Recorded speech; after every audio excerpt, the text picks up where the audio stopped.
Offer my word of thanks to, as you know, Stanley.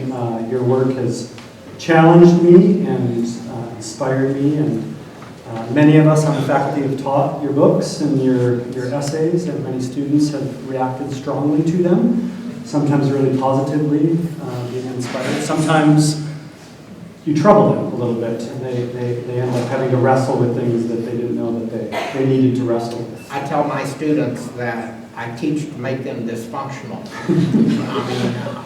My life has not been very functional. I don't know why theirs should be. It's like getting even, huh?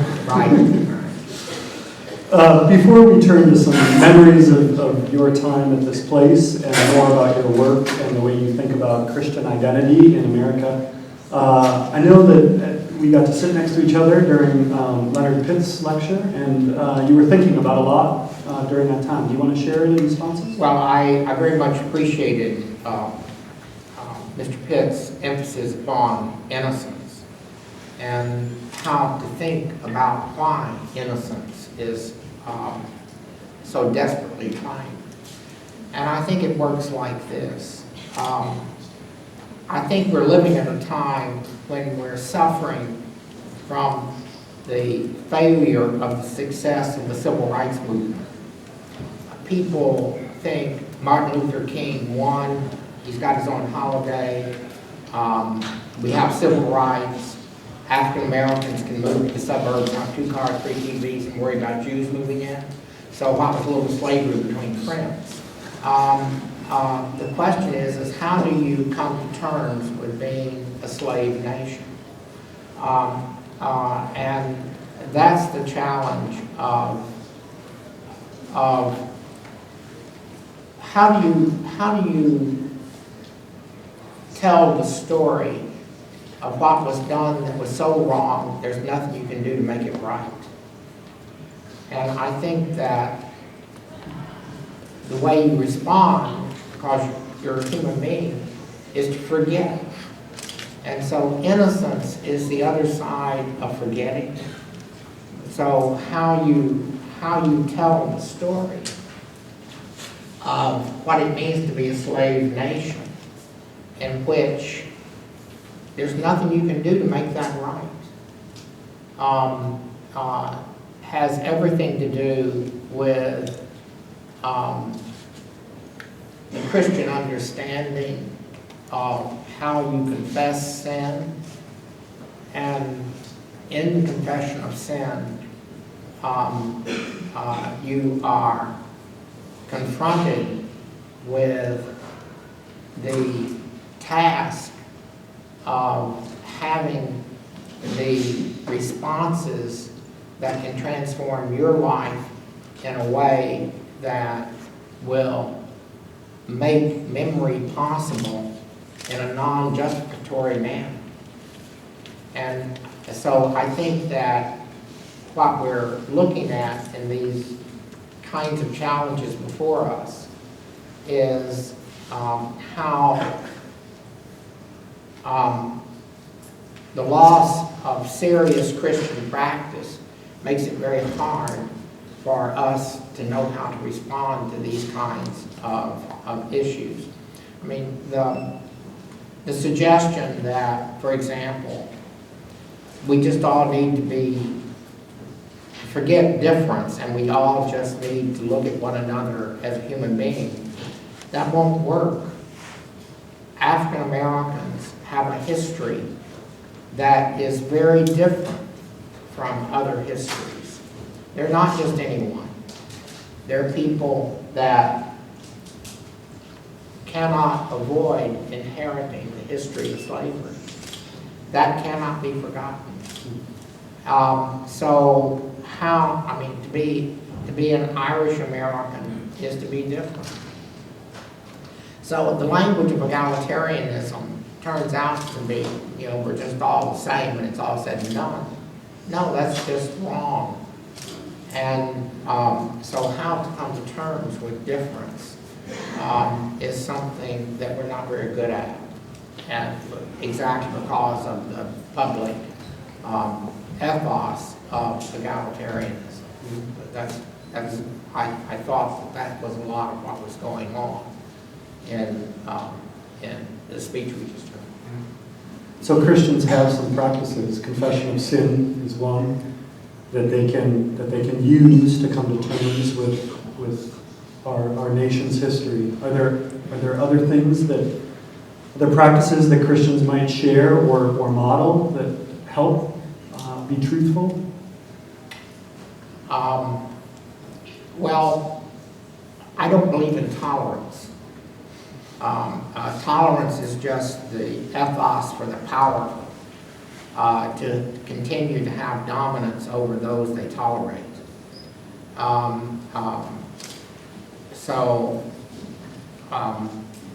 But I do have a strong commitment to the importance of humility.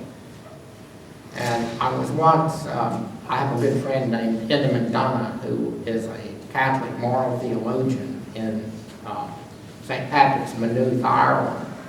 And we were visiting one time in Ireland, and I said to Enda, the pedophilia controversy in Ireland has just been devastating. And I said to Enda, I said, do you think the Church of Ireland might learn some humility from this? And he said, possibly no humility without humiliation.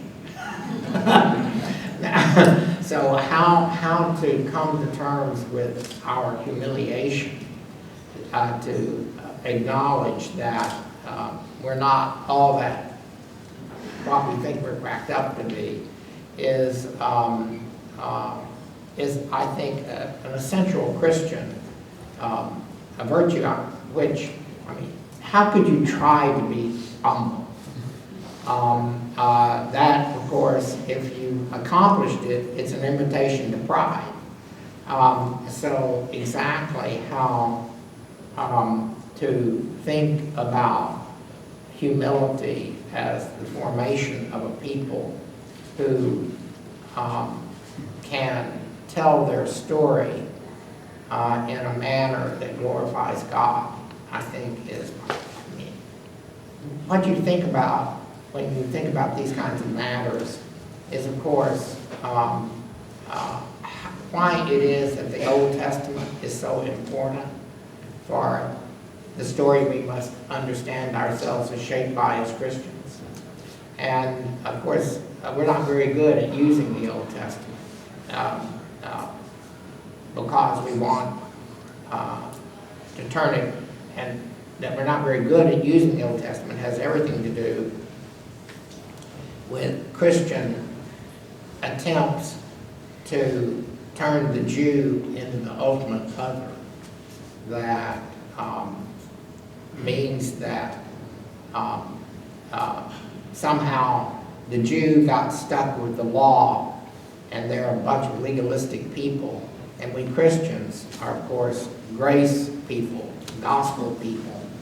But the complexity of God's dealing with the Jew has to become, again, part of our story as Christians, I think.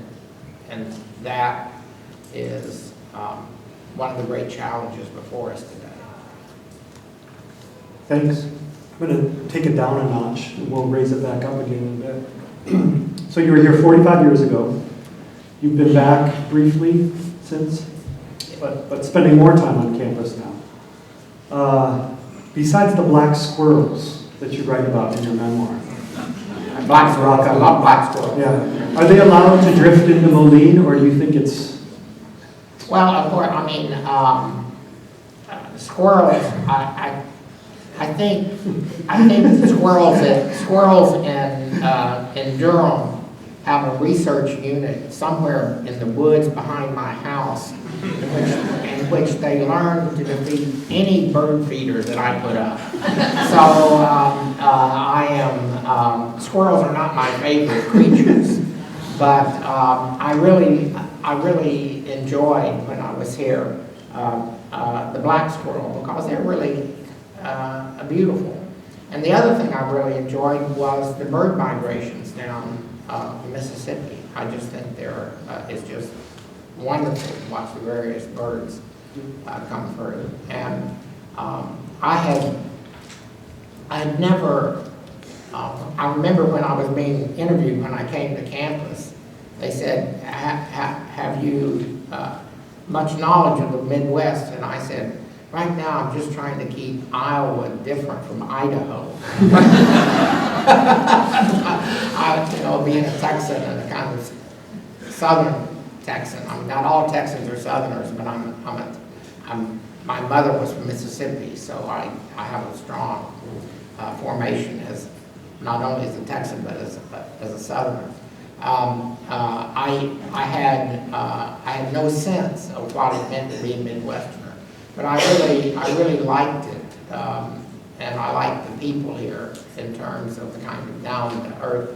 And Jason was commenting. There's a line in Hannah's Child where I say, when you know what Bassett Graham does, you know you've lived in the Midwest too long. But because all those signs saying Bassett Graham beside the cornfields, and I never knew what that was. But so you weren't here too long. Yeah, I wasn't here too long, right. But I liked it very much. It's nice to have you back. There were a couple of controversies that you found yourself implicated in when you were here. One, we didn't talk about this in the last couple of days, but one involved the new policy, or the disputed policy, of whether dorm rooms could be shut, doors of dorm rooms. During varietals. Yes, during visitations of the opposite sex. And the Augustana Observer interviewed you to get your opinion about this from the resident Christian ethicist and theologian. Do you remember what you said? I do. I just remember, this was 1968, 69. I'd just come from the Cultural Revolution around New Haven. And they came and asked, what I thought about when young men visited women in the women's dorm, could they shut the door? And what was the Christian ethical view on this matter? And I said, well, I guess it was better than getting grass stains. I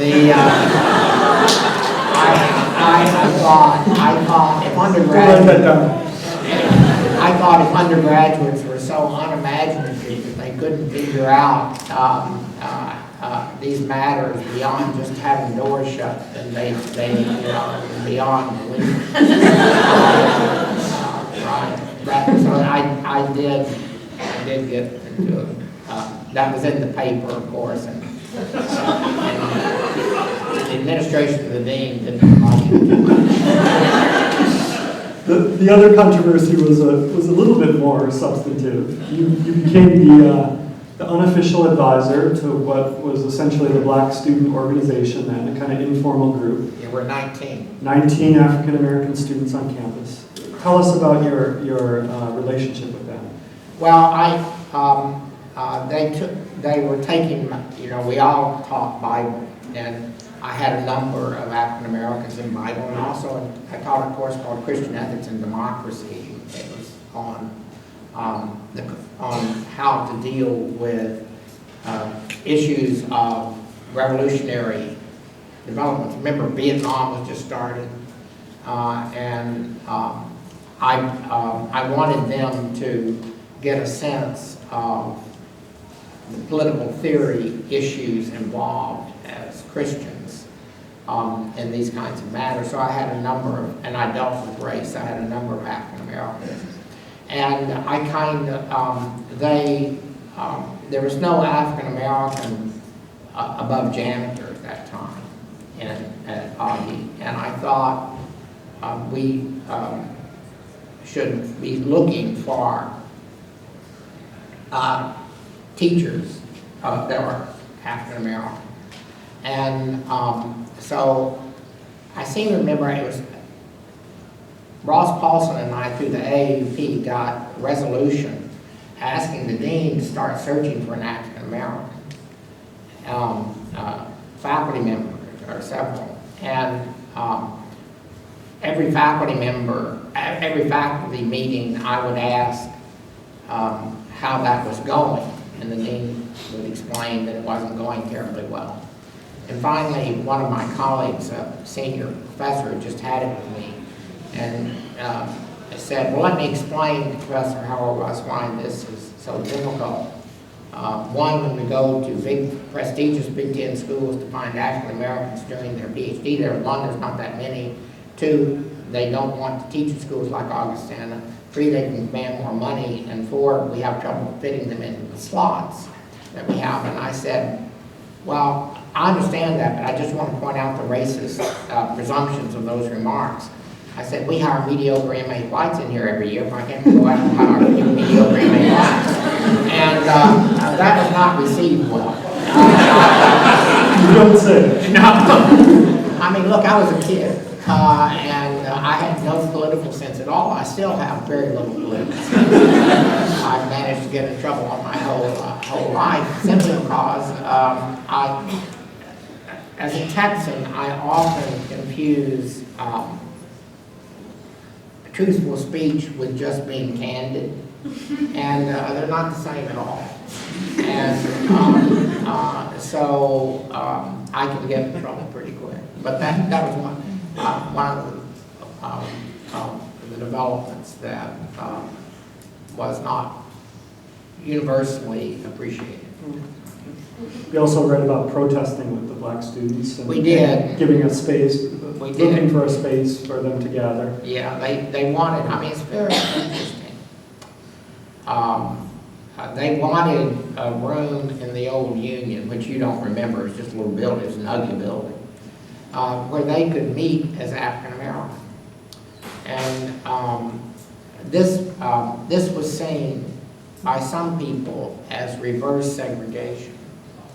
I mean, it's very, I mean, it happened about 10 years ago, for example, at universities, at University of North Carolina in Chapel Hill, that African Americans wanted a space set aside for them to be able to be together. And this was called by people who had fought for integration. This looked like reverse segregation. And what that fails to appreciate, if you are an African American, would you want to be around white people all the time? I mean that's the answer is no. I mean, you want to, you know, sometimes you just want not to have to meet certain expectations. And so at Augie, it was during the time, I can't remember, I don't think it was Santa Lucia, but it was some kind of celebration of Swedish heritage, and they put up a tent and had, you know, crafts and all this kind of thing. And the African Americans that were at the campus at that time wanted to picnic. And so they wanted me to accompany them. And I remember it was on a Saturday morning, and I had my son, who was about 1.5 years, and I was carrying him, and I went down to be with them. And I walked in the room, and of course, this was seen as very adversarial. And when I walked in the room, John Hepburn was with me. He was teaching sociology here from the University of Iowa. We walked in the room, and you could feel the relief among the African Americans that were there, because you could see we got our white hostages. I thought that was good, and we did. And so we did a little, and it was, you know, it was a useful gesture, I think, at the time. So I want to transition now to one of the occasions of your visit, which is the 10-year anniversary of Augustana's 5 faith commitments.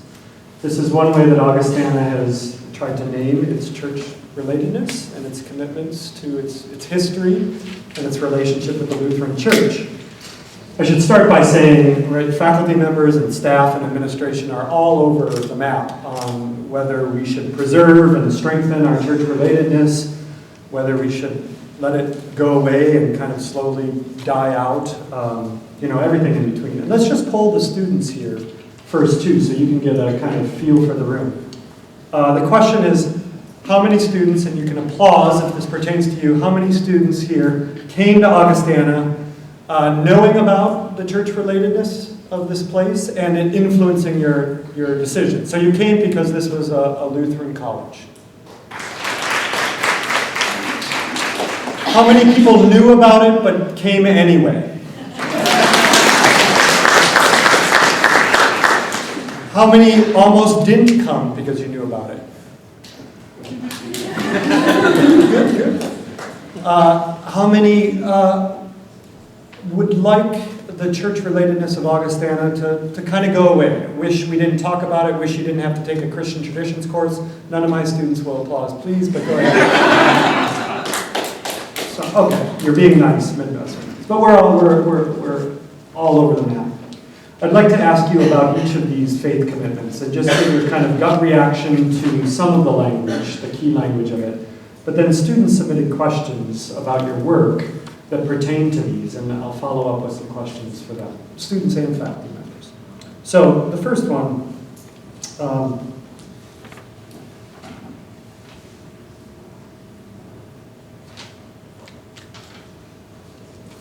Can I respond? yes, please, that helps me get the notes. I hate the language of faith commitment. It says this is subjectivistic bullshit, which I think I believe, but I'm really not too sure, but it's subjective.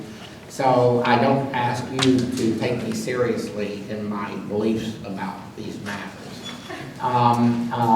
So I'm a Christian because I believe that the world was changed through the cross and resurrection of Christ, and that's true. So I don't know that that's a faith commitment. Faith is more a matter of faithfulness. The question today is not what does what is church relatedness? What is the university's role in relationship to church relatedness? The question is are our churches interesting enough to make a difference for what we do intellectually at the university? So the question is do what Christians represent create knowledges that are truly challenging in a way that intellectuals cannot avoid?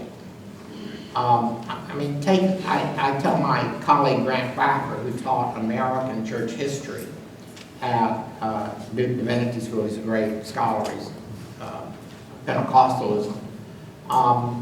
I always said, Grant, why do you want to teach American religious history? No one knows what religious means, or what religion is. It's a false category. Why don't you teach the church's story of America? Call it that. The church's story of America. Why is America a qualifier of church rather than the church tells the story of America? What would that look like? Is America the lead society of the world, a la the church's story? I think, questions of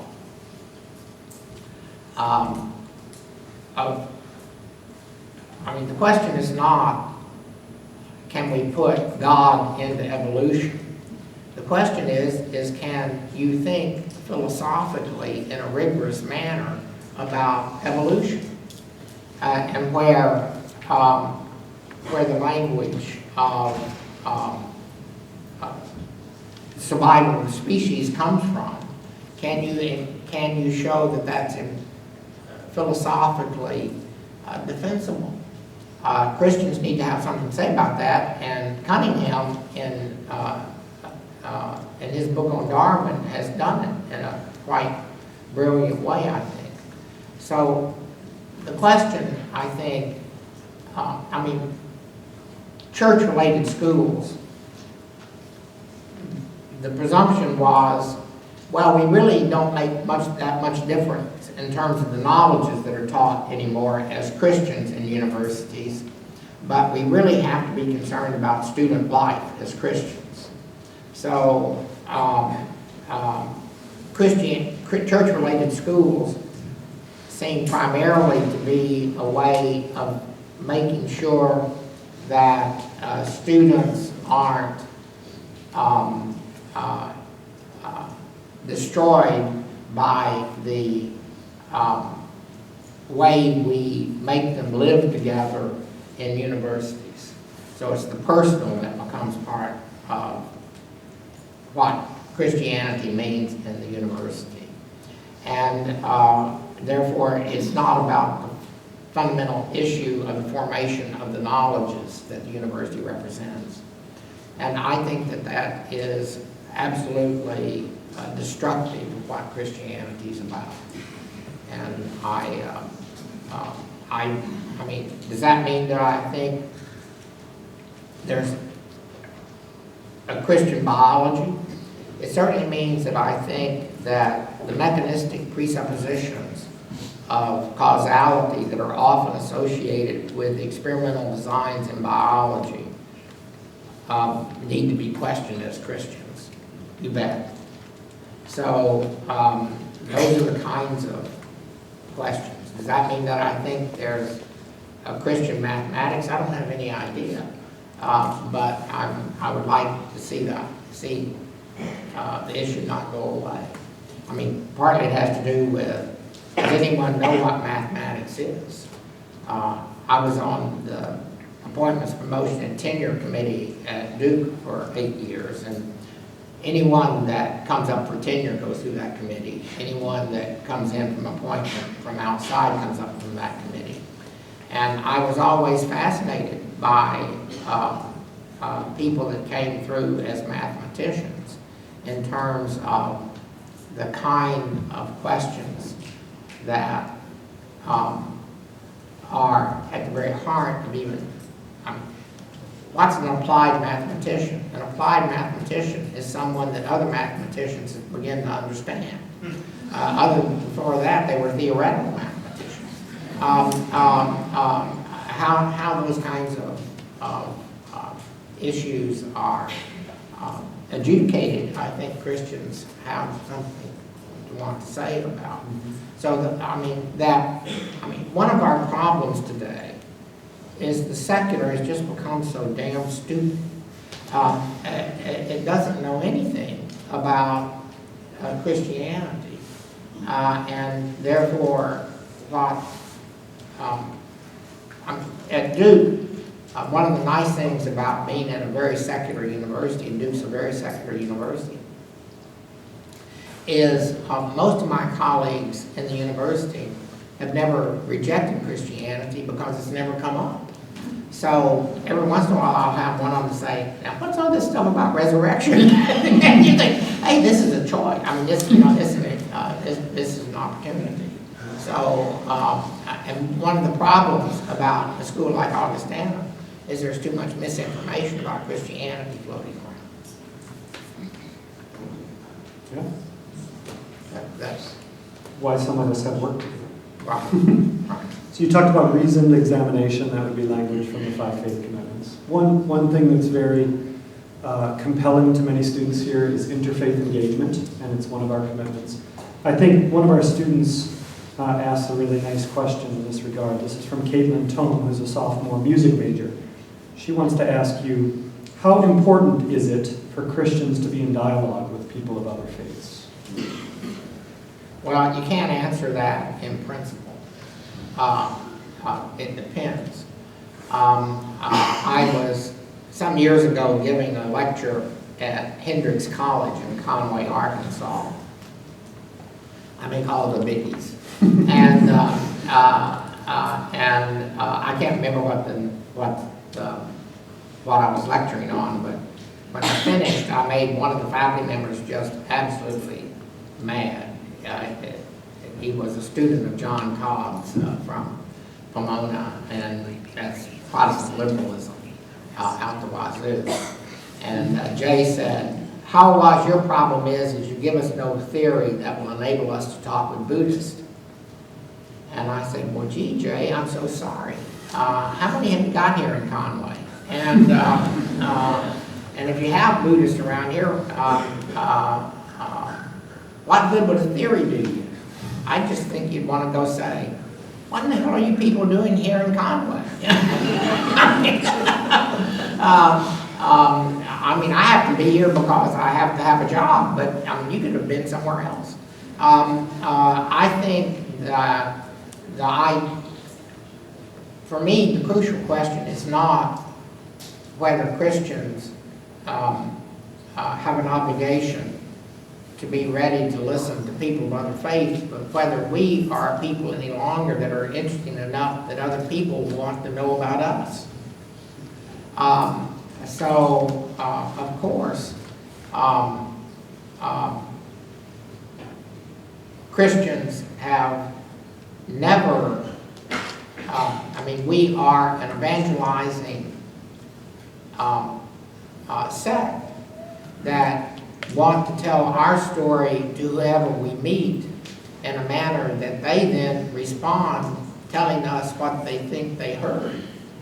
And therefore, there's no question that we are always going to be in conversation with other people. I mean, people, it is not accidental that two of Aquinas' fundamental interlocutors were Augustana, from who he got Aristotle, and Maimonides. I mean, these are, the idea that Christianity in the Middle Ages was nicely isolated, of course, is false. And how you recover those kinds of interactions is extremely important. Obviously, should we be in conversation with Islam? You bet. But the problem is that as Christians were of such power in the West for so long, we isolated ourselves, and so we don't know dip about Islam. So now you've got a real catch-up necessary. But how do you interact with Islam? I mean, people say, well, you know, you can't talk to Muslims about Jesus because of their strong monotheism. But as a matter, so we should use language such as rights. We can come to some common place to talk about rights. Well, try to talk to a Muslim about rights. They don't know dip about rights. They know a hell of a lot about Mary. You can talk to them about Mary. And those are the kinds of things you discover, you know, that the idea that you need a third language that's not Christian or that's not Islamic in order to have a conversation is just a deep mistake.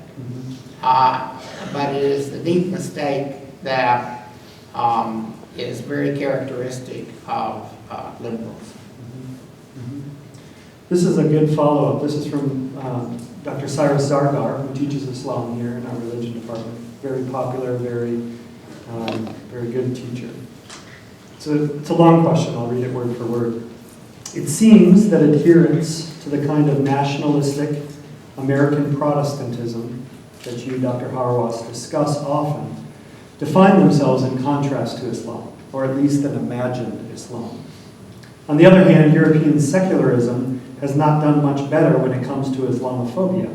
In fact, many of the advocates of the hijab ban in France or the minaret ban in Switzerland are staunchly secular. How do we, as Americans, let's say as Christians or as humans, best form a conception of those on the margins, especially those seen as threatening? The way porcupines screw, very careful.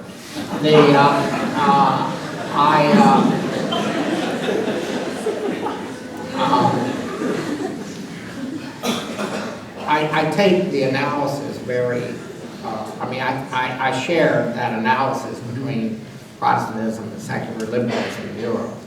I mean, the French in relationship to their laicization as the ideology of the French state is just destructive for their relationship to Islam. I mean, it's a little, let me do it this way. I think there is a close connection between secularism and Protestant liberalism in America. I say currently what we are confronting is what I call the production in modernity of thinking that you want to produce people who believe they should have no story except the story they chose when they had no story. That's called freedom.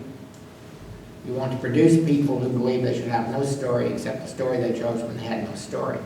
Now, that's all of our story. That's called America.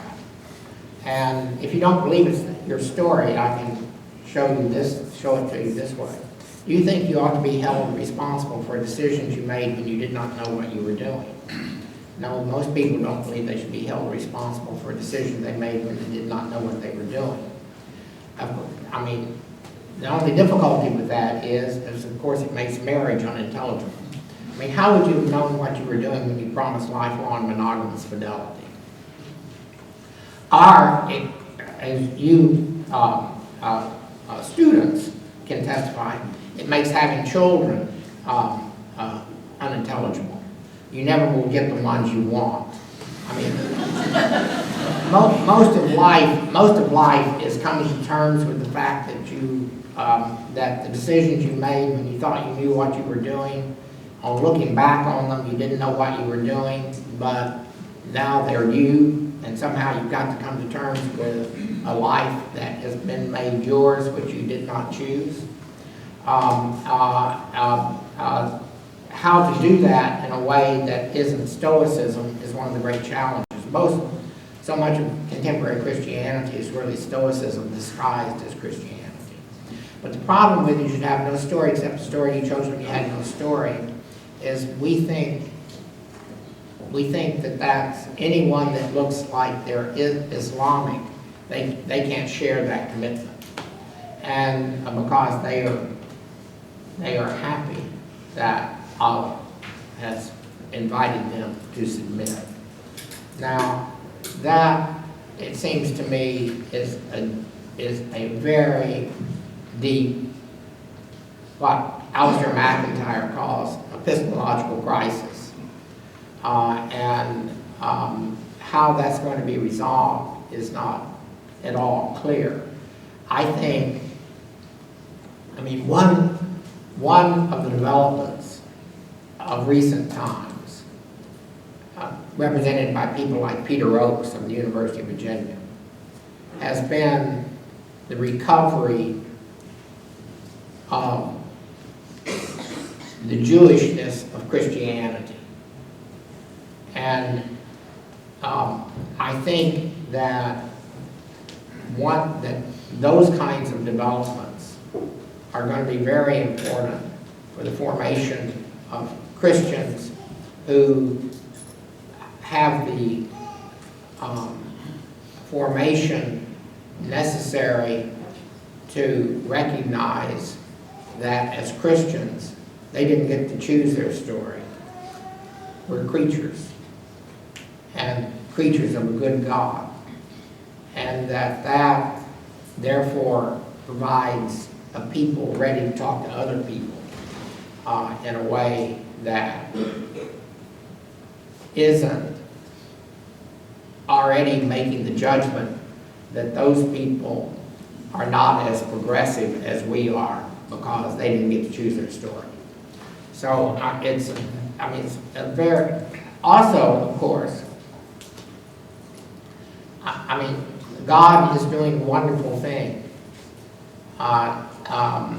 God is shrinking the Christian church in a manner that will put us out of status and power And of course, that's a very important development for having conversation with other people, namely that if they don't agree with us, we can't hurt them, and that's very important. So we're going to take about another 5 or 10 minutes here with questions from me that other people have submitted in advance, and then we will turn to some questions here, and we'll continue that conversation in a second session with Dr. Hauerwas at 1:45 this afternoon. But when you talk about story, people around these parts might hear vocation language quite a bit there. I mean, that we're engrafted into a story that we didn't first write. Luther's milkmaid. Yeah. And that the author of that story may be someone other than ourselves. Could be a way to describe vocation. And vocation language is important around places like Augustana. It has its dangers, right? Vocation language can be used to kind of, give a divine rubber stamp on any kind of work. Can you tell us about some of those concerns? Yeah, a way to speak of the danger, of course, is Adolf Eichmann. And what vocation language did in Europe, in particular Germany, where people thought that they had an obligation to follow their oath of loyalty to Hitler as part of their performing their duties toward their neighbor through the language of vocation. And so vocation, in Luther, you could have a call to be a hangman, and you ought to perform it, even though he saw very clearly that that was not compatible with certain things that Jesus had to say. The language of vocation can become self-fulfilling in a way that can be dangerous. I think one of the great challenges before universities like Augustana is how you educate in a way to prepare people to have a whole human life. Because exactly the great challenges about having a whole human life in the world in which we find ourselves is compartmentalization, underwritten by the ideology of specialization. And the curriculum reinforces the presumption that I can't know much about everything, but at least I can really know a lot about a little. And that's not all bad, if the little is seen as related to a wider perspective that's unavoidable. I mean, one of my suggestions about how to educate people to avoid the compartmentalization that's so present among us today is I think that when you enter college, at least part of your freshman year ought to be dedicated to reading Plato's Republic. I think then when you get to your senior year, part of the senior year ought to be dedicated to reading Plato's Republic. That at least raises issues of interconnectedness that I think is important if you are to have a whole human life. One of the difficulties in the curriculums we confront today is almost every course a student takes all the way through college turns out to be an introductory course, because there's no sense among the faculty that you need to know this in order to know that. So it's not a question of whether the color purple is a literature that is equivalent to Shakespeare's Macbeth. The question is how the color purple is read in relationship to other books that need to be read to appreciate the color purple. Now that is the kind of discussion that a faculty needs to have, that a faculty cannot have because of specialization. It certainly can't happen at a Duke. It more likely could happen at a school like Augustana, where you actually know the person that's in the history department that's doing something that's not unrelated to what you're about, and that kind of thing. Who's killed us is Harvard. Harvard has killed us because Harvard started the really professionalization of knowledges in which you, in order to get tenure, you have to be the best person in your field. So what has happened is in universities, the fields have gotten more and more specialized, where you will be the best person out of 5. So how to begin to reclaim, in particular, the role of the humanities as a check against compartmentalization, I think is one of the great challenges before us. Because the humanities are in deep trouble. Because, I mean, what's killing us is not postmodernism or something like that, which I have some sympathies with. What's killing us is the job and the presumption that your college education has to turn into a job. That, I think, is the attempt of universities to respond to that demand means that we have failed in our task of producing eloquent human beings. I mean, when you ask about the presidential campaign, I mean, what is just so striking is the lack of eloquence in our public discourse. And I blame universities for that. We're not educating people to demand people's accuracy in speech that is also beautiful, and to hold out aspirations for us. And therefore, I think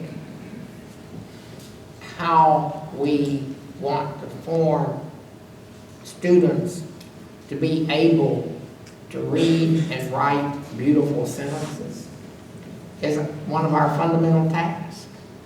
And we're just not terribly good at it. I mean, universities teach reading and writing.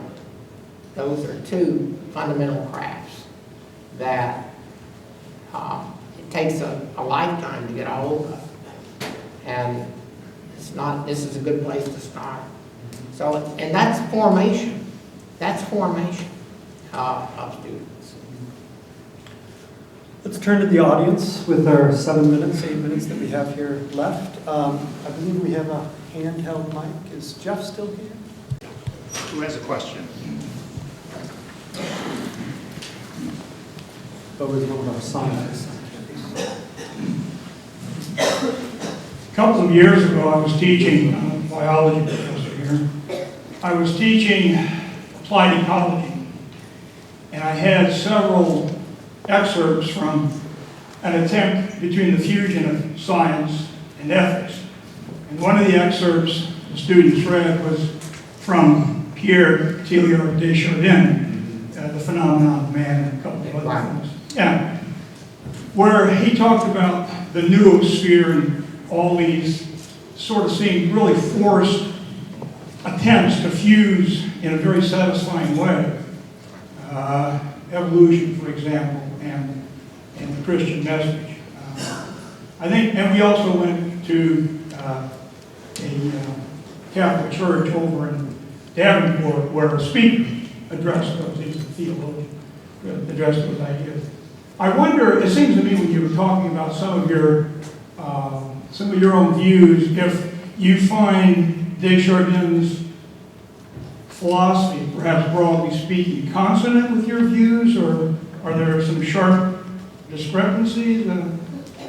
I haven't read The Phenomenon of Man for a long, long time, but Chardin was a poet who you probably don't want to take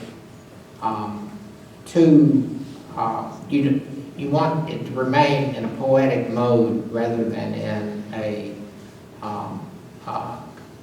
suggestion for an agenda for scientific investigation. He was a great man. He and de Lubac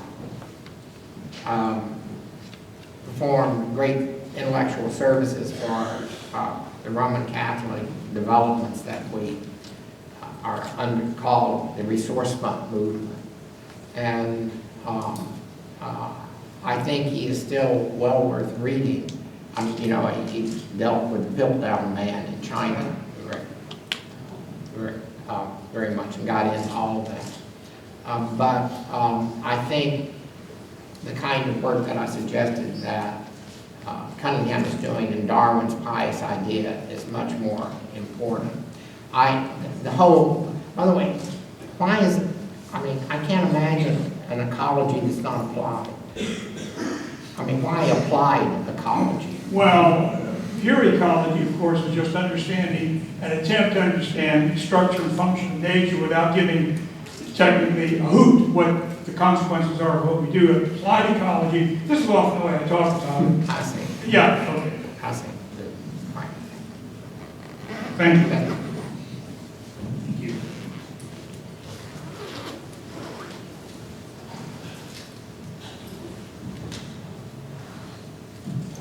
How do you recommend that college students reconcile their Christian ethics with a more looser moral environment in a secular university, or just like any university in general?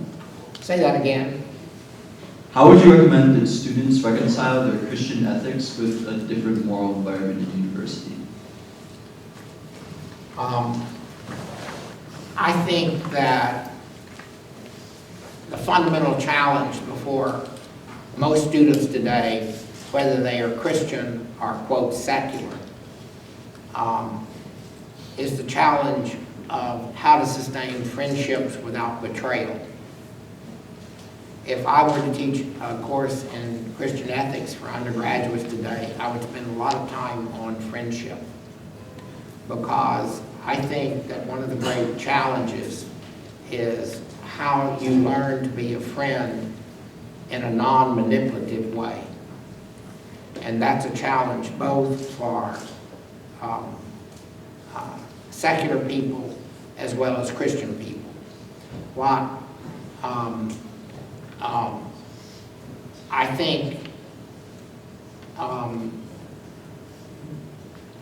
I think how sexual behavior has been transformed by turning no into maybe mixed with alcohol has produced a campus culture of rape that is deeply challenging to undergraduates in a way that is not being confronted straight on, and it should be confronted straight on in terms of courses in ethics is a deep matter both for Christians and secular people. So it's not like there are those secular people out there and there are these Christians over here.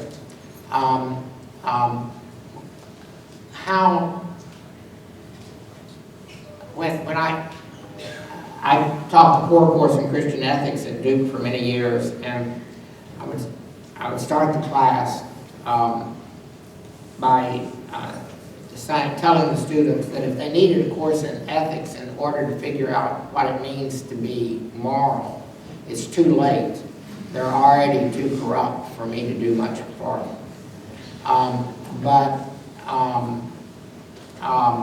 I will tell them, I'll give them everything they need to live a moral life in a minute. And they can, and so I tell them, don't lie. Don't lie. Try to figure out how to live without lying. See what that does to how you understand your relationships with one another. What does it mean not to lie to yourself?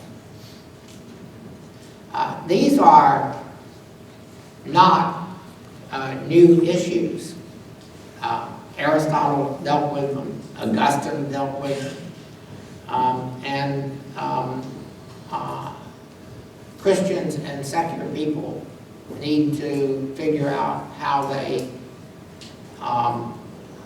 may have similar and different convictions about those kinds of questions.